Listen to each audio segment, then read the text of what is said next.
Most sellers genuinely believe if their home is good enough for them to live in, it's good enough to sell. And that belief is costing you listings, money, and months of your life. After 9+ years watching this pattern play out over and over, one thing is clear: the homes that sell faster and for top dollar are never lived-in homes. They're listed homes. And that shift starts in the seller's mind, not in their closets. If you're a real estate agent trying to build a referral business on quick sales and happy clients without wasting your energy on sellers who won't listen, you're in the right place. The conversation most agents dread the most is also the one that separates the agents who gets results from the ones who just get excuses. A home that someone lives in and a home that's ready to sell are not the same thing. Not in flow, not in feel, not in function. And acting like they are is where the whole process breaks down. Buyers aren't just shopping for square footage, they're shopping for a lifestyle upgrade, and your seller's current living situation is almost never that upgrade. When a buyer walks through a home that reads as someone else's life, they mentally check out.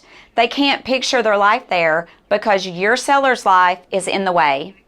The packing, the decluttering, the removing of personal items, it isn't about aesthetics, it's about clearing psychological space for the buyer to emotionally move in. A lived-in home will always need to be transformed into a product to be sold.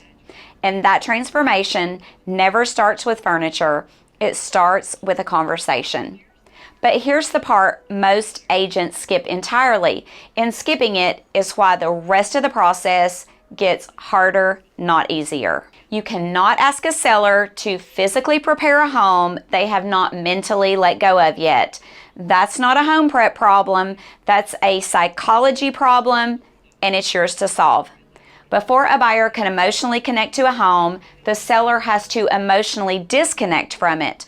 One cannot happen without the other. Sellers who haven't made the mental shift will fight you on every recommendation. The decluttering, the staging, the feedback, the offers, and the repair negotiations. All of it becomes personal. This is likely their biggest financial asset, and when emotions are running the deal suffers, and so does your relationship. If a seller isn't ready to emotionally let go, that is real information, and it's worth pausing and asking whether they're truly ready to sell at all.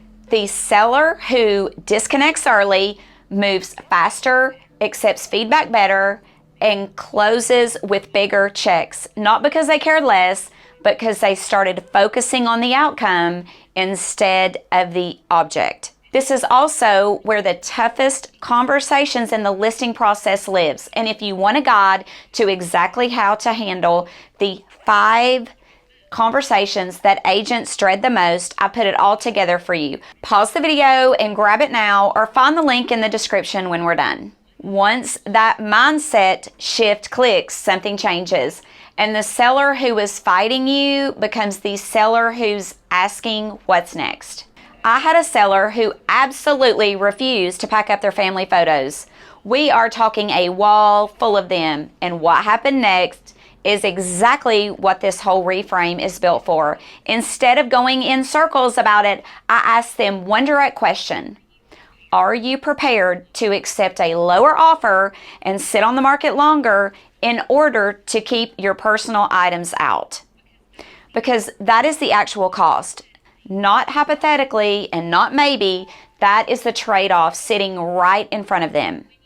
When you frame it as a financial decision instead of a personal one, the conversation changes. They stopped defending their photos and started asking what else needs to come down. They realized they weren't giving anything up permanently, they were just moving sooner and living a little leaner for a short stretch of time and walking away for more money and less time lost. The moment a seller sees the trade-off clearly, the emotional grip loosens. Your job is to make that trade-off impossible to ignore. And when that emotional grip loosens, there is a practical strategy that makes the whole prep process smoother. for them and for you. What most sellers don't realize is that properly preparing a home for the market is essentially moving out in 2 steps, and that's actually a better experience than the alternative. Step 1 is packing everything that needs to come out for buyer readiness.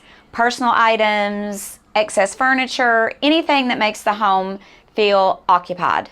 That packed up inventory is already done, so when the home sells and the real move happens, the stress and pressure phase of moving is significantly lighter. Families especially benefit from this. The chaos of a full move compressed into one frantic weekend is replaced by a more manageable process that starts weeks earlier. Framing prep this way also helps sellers mentally. It's not strip your home bare, it's get a head start on your move so your next chapter starts sooner. Sellers who see prep as phase 1 of moving stop resisting it because now it's working towards something they actually want. There's one more thing that ties all of this together. And it's the reason some agents keep having these conversations while others keep avoiding them. The agents who get seller buy-in fast aren't the ones with the slickest scripts. They're the ones who help sellers see their home the way buyers do before the sign ever goes in the ground. Now you're probably wondering how to handle the moments when sellers won't budge. Click the video on screen and I'll show you right now.